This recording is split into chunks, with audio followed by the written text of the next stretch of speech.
Welcome to Minds in Motion with Dr. K, the podcast that dives into the stories and insights of high-performing leaders who are shaping the world.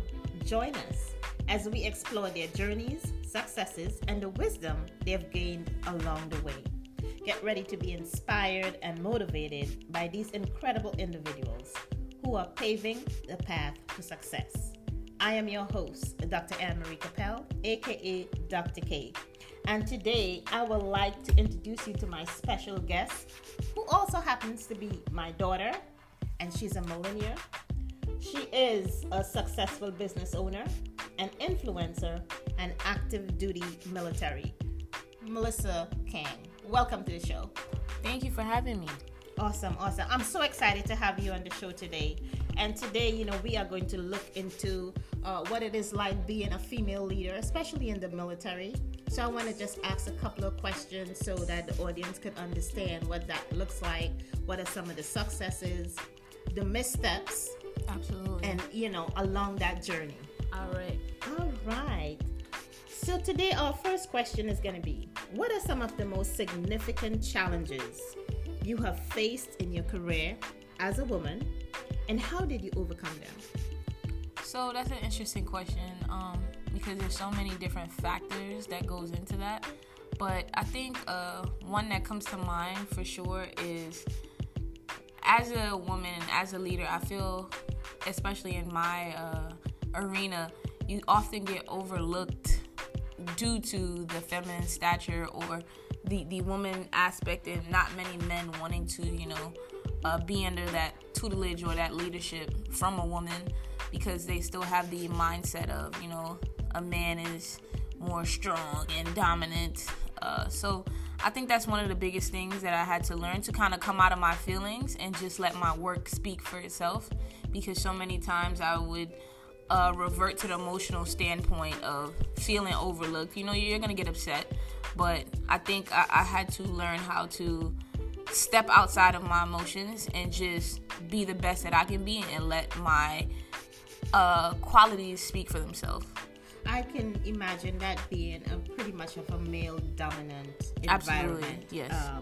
So with that being said, how do you define resilience in the context of your career? So for me, it's making sure to get up and show up regardless of how that day may look or what you're faced with at that different time, because resilience for me comes into play of making sure that regardless of how I feel about a thing, is getting the job done in the most effective and efficient way possible. So being resilient for me comes into so many different places, because along with that is making sure that my sailors that I work alongside with are also good in the aspect that I can't show any sign of, like, I don't know what's going on. So it's like, I would say just getting up and showing up and not panicking in situations. Awesome. I am sure that there has been moments when, you had to make some tough leadership decisions. Can you discuss a pivotal moment or experience that helped shape your leadership style and approach? I would say for me, a pivotal moment came into play a little earlier on in my career, when I actually was getting in trouble a lot because I didn't know how to balance, the civilian life and military life per se. And it came in when I really realized, like, okay, what is your goal? What did you come in here to do? And I remember always working and feeling like I was being overlooked. And I had a conversation with one of my chiefs, and they explained to me, like, oh, what's your why? And the moment I understood what my why was, why am I doing this? What is the goal that I'm working towards? I think that kind of shaped where I wanted to go, essentially, and where I wanted to take my career. Because if you're just doing it aimlessly, it's like you're showing up, but you have no real purpose as far as what you're expecting out of it. I know the Navy expects you to get the job done. They expect so many things, but what do you expect from the Navy? And I think the learning my why was the pivotal moment for me. That's so interesting because so many people don't even know what their why is. But when you encounter adversities and moments that can be a little frustrating, and you keep that why in front of you, it always gets you through. So how do you now have younger sailors who are under you? What do you tell them when they start experiencing or showing signs of what you went through in your earlier days in the military? I think the key for me is to more so not look at it from just a leadership standpoint, but also from a space of being relatable, because so many people that may be in higher leadership positions, they never want to come down to the level of where they once were, or they may have skipped over that part in general. So I think being relatable and explaining to them, expressing to them what their why might be and why they're doing a thing, and giving those answers that sometimes I feel like leaders feel is unnecessary. I think that's my way of guiding my juniors to a better place of understanding the main objective and main goal, because every day is not going to be Christmas. Every day is not going to be a day you come in and everything is great, but it's learning that throughout all of that you have your why, and that's the purpose of, Yeah, that's really interesting of you mentioning how some leaders don't take the time to get to the level of some of the incoming sailors and really understand that they enter in a whole new territory, a whole different environment, and they need that structure to get them acclimated. So I like the fact that you take the time to do that. Yes. Now, I know you are a family person. You have 2 young kids. Yes. And a husband. You got a business to run. So how do you navigate and balance the demands of a high-level leadership role with other aspects of your life, such as family? Oh, that's a really good question. So for me, in the beginning of doing so, it was pretty hard to navigate how to balance everything. But I think I started to decompartmentalize and figure out that you have to kind of leave work at work and home at home, your personal, separate the two, and have a good balance in each and everything that you do. Like, you can't be overly excessive in one area and then your family's lacking, or overly excessive in a business aspect and then my career is lacking. So I think just giving each of them the adequate amount of time, and just kind of disseminating myself and being in the space, being present for whatever area I was at, and showing up that way kind of helped me keep the balance for family, business, career in a steady flow. Sometimes one might overlap the other, but it's kind of bringing it back, reeling it back in, and then re-engaging. I saw an article, I believe yesterday, and it was mentioning that Americans' lifespan is being shortened because the stress level is so high. So how do you manage that stress level? I think managing stress for me is still like a work in progress, because there's good stress and there's bad stress, and I think we have to know which is which and decipher. Like, some people's stress is having too much money and not knowing what to do with it. You know what I mean? So I think understanding what your stressors are and actually acknowledging them and trying to work through them helps, because so many times we don't even know certain things are stressors in our life. So, and that's a good point.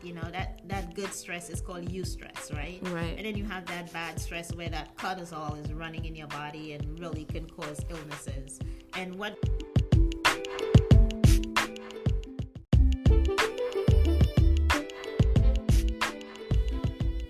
So Melissa, can you share insights on how you approach decision making and problem solving in your leadership role? I think the key for me in that area is to remain with like a level head and not jump into a state of emergency or thinking everything's on fire. So when it comes to decision making, I kind of like to, if it's a decision I need to make on the go, I just try to make the best logical decision that, sometimes not everybody is happy with, but it completes the task, if that makes sense. But for hard tasks, I think the best thing is to kind of assess the situation, analyze, and then, make those type of risk decision-making things, and then pretty much come up with the best solution possible that will be good for my team. So, and when it comes to decision making and problem solving, again, you mentioned, working in a very male-centric environment. How do you manage the emotion when you have some of these tough decisions to make? I think for me, managing my emotions is realizing that not every decision you make, people are going to be okay with. And certain times it's me being able to stand in my ground and the purpose of why I came up with said decision to kind of navigate those tough conversations to, I guess I would say, stand my ground. And if there is another aspect that I need to look at, being open-minded enough to be receptive to hear other outlooks. Oh, so, I love that. I love that. What do you believe are the key skills and qualities that women leaders need to cultivate so that they can thrive in today's corporate landscape or even the military?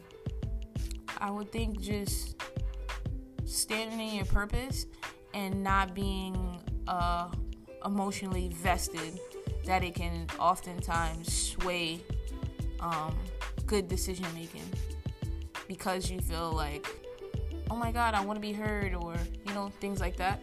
It's kind of just having that assertiveness, not too overbearing, but just assertive enough for people to understand, like, all right, said person knows what they're talking about.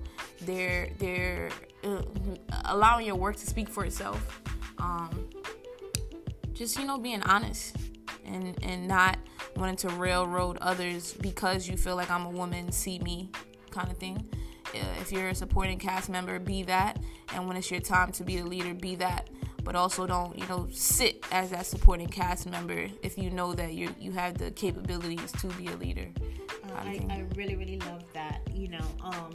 One of the things that does happen in the workplace when that is going on is, some leaders, they just become, so aggressive right. in the way they deal with some of their staff members. But, having that ability to be more articulate and being more emotionally intelligent leader, it really helps you to hone those skills to be that leader, even to handle the tough climate that happens in the corporate arena. So I am so happy that I had the opportunity to interview you today, Melissa. And it was a great experience just, having that conversation with you. So thank you all to my listeners. Stay tuned for our next episode. And remember to be stronger than your excuses and always empower you. This is your host, Dr. K. Tune in next week for our next session.